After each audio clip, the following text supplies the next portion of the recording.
this right now. Fam, this game flopped so bad. Flopped so bad. And I ain't even get a chance to play it. But it flopped so bad.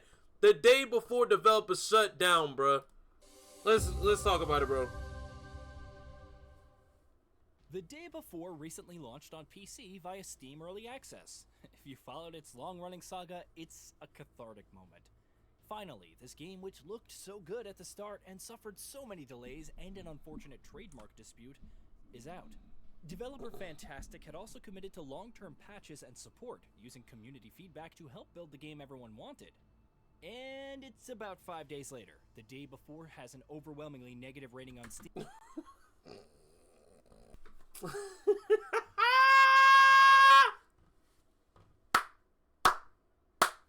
Bro, this game was supposed to drop in 2021.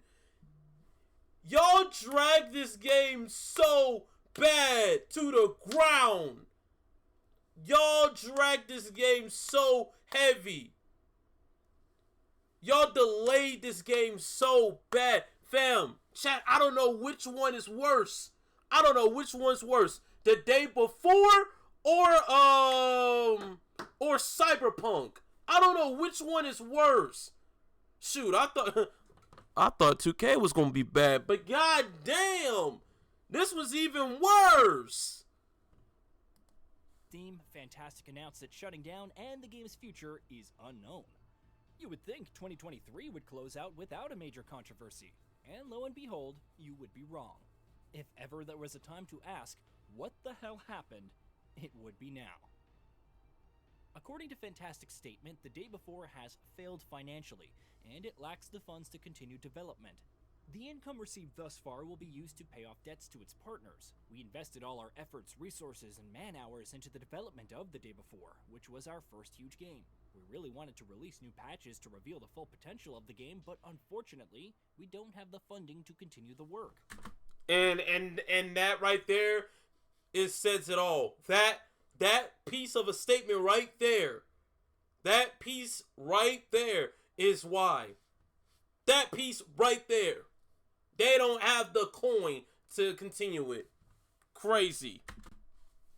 It also noted that no money was taken from the public during development, no pre-orders or crowdfunding campaigns, and it worked tirelessly for 5 years, pouring our blood, sweat, and tears into the game. The studio also apologized for not meeting expectations, claiming it did everything within our power, but unfortunately, we miscalculated our capabilities. While affirming that game development is an incredibly challenging endeavor, servers for The Day Before and its previous game, Prop Night, remain available. How much did the game sell in early access? Was Fantastic's funding completely tapped by launch time, and how much did it expect to sell to keep going? If success hinged on a few days' sales, why did the studio commit to 6 to 8 months early access period with the promise of additional content like new items, weapons, equipments, cars, and houses? You don't just suddenly wake up and realize all the money for development is gone and then hit the panic button. Will there be refunds for those who took the plunge? While Fantastic notes all income is going towards paying off its debt to partners, publisher Mytona confirmed that it's working with Steam to offer refunds to those who opt for the same. Nevertheless, it does nothing to resolve claims that the developer took the money and ran. Yep. Whatever the case, it became more apparent over the past year that The Day Before had an uphill battle to win approval. After the initial screenshots and trailer in 2021, many advised caution over the game's fidelity and how it may not end up as impressive. Hilariously, Fantastic claimed that the graphics would look even better in the final product, which did little to assuage concerns. At the time, it was dubbed an open-world survival MMO. Keep that in mind for later. Extensive gameplay was released a few months later, with The Day Before slated for Q2 2021. Of course, that launch never happened. In October, the developer announced a delay to June 2022. When the month arrived, another delay was announced to March 2023. Along with that should tell you right then and there, with all of these delays, in what case may be, that right there should tell you something is going wrong behind the scenes. That right there should tell you what's going on. That right there should tell you what's going on with all of these delays. Delays on top of delays on top of delays, bro. That should tell you what is going on in this game and what is going on with these developers. That should tell you right then and there. The decision to switch to Unreal Engine 5. Alarm bells were already going off in a post-No Man's Sky, post-Anthem, and post-Redfall gaming world, and many waited to see how things panned out. Of course, by the time 2023 started, we were about 2 months off from the supposed launch, and no new gameplay was revealed. Fantastic announced that new raw gameplay footage would arrive sometime in January, and then a week later announced another delay to November 10th due to a trademark dispute. Wow. The delay was planned before the dispute arose, but many asked the same question. Why did the studio wait to announce it till now? Finally, the gameplay debuted, and to say it was a step down from the 2021 footage, that would be an understatement. There was running, there was scavenging, there wasn't much compelling content, but it was a real game, guys, we swear. Interestingly, or unsurprisingly, the previous trailers and footage had been privated on YouTube, almost like Fantastic was trying to cover its tracks. It was likely due to the trademark dispute. Fam, the game was so goddamn bad, they even they literally deleted all videos. Fam, they deleted all the videos off their channel. Like, if you were to look up Fantastic, their fantastic YouTube channel, all of the videos are gone.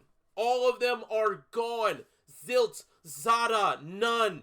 They are all gone, bro. It's crazy out here. And at that point, many were waiting for the day before to launch to see the scale of the disaster. The idea of a beta was floated around April by an admin on the day before's Discord, which never manifested, and a trademark for Dayworld popped up in September. However, in the same month, Fantastic announced a final delay to December 7th, with the trademark dispute supposedly resolved. Furthermore, it shifted from a full launch to an early access release and retailed for $39.99 US. Another new gameplay trailer was released, and once again, many felt it was nowhere near the level of the original 2021 footage. On its early access page, the day before sounded like an extraction shooter, but it was still touted as an open-world survival MMO. Days before launch, Fantastic published a statement almost blatantly foreshadowing events. It thanked players, volunteers, and supporters, including a partner who believed in us despite all the difficulties, who hopefully didn't invest too much into this project. However, it also addressed those who didn't believe in us, and asked for forgiveness for not doing the best marketing and teasers. It also asked not to be accused of scamming, since it didn't take a penny from anyone, or for making an asset flip. We're like you, we work hard, and we're incredibly happy that our game will finally see the light of day for everyone to explore. Of course, the day before launched in early access, and many discovered that it wasn't an open-world survival MMO, but an extraction shooter. Yep. Performance issues, no melee, lackluster survival elements, barely any open buildings to explore in the city, no vaulting, barely any zombies, horrendous servers, the list goes on.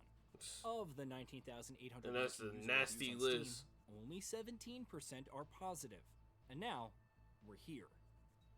Perhaps by the strangest twist is that the trademark dispute was legit. The Day Before is a calendar app by a company called The Day Before Inc. That began distribution in 2010 and has over 40 million downloads as of February 2023. How Fantastic and publisher Mytona resolved the dispute is unknown. How this messed up saga played out is a mystery, and we may never get all the answers. There are reports and threads about how the game's trademark wasn't filed until January 2022, with links to all of the Unreal Engine asset packs supposedly used in development, but take all of that with a grain of salt. You could also check out the latest tweet from DayZ, which essentially parodies Fantastic closure statement and ends with 10 years and still undefeated.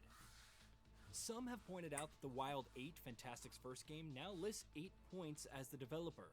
Surely this isn't the same studio, right? Time will tell. For now, The Day Before is yet another cautionary tale for players. If something is too good to be true, it usually is. And if a game is delayed multiple times with numerous downgrades and dodgy communication, you may want to look forward to... That's a sign. That's a whole sign right there. Like, fam, if it's delayed for so long. Fam, they've been delaying this game for 2 years. For 2 years.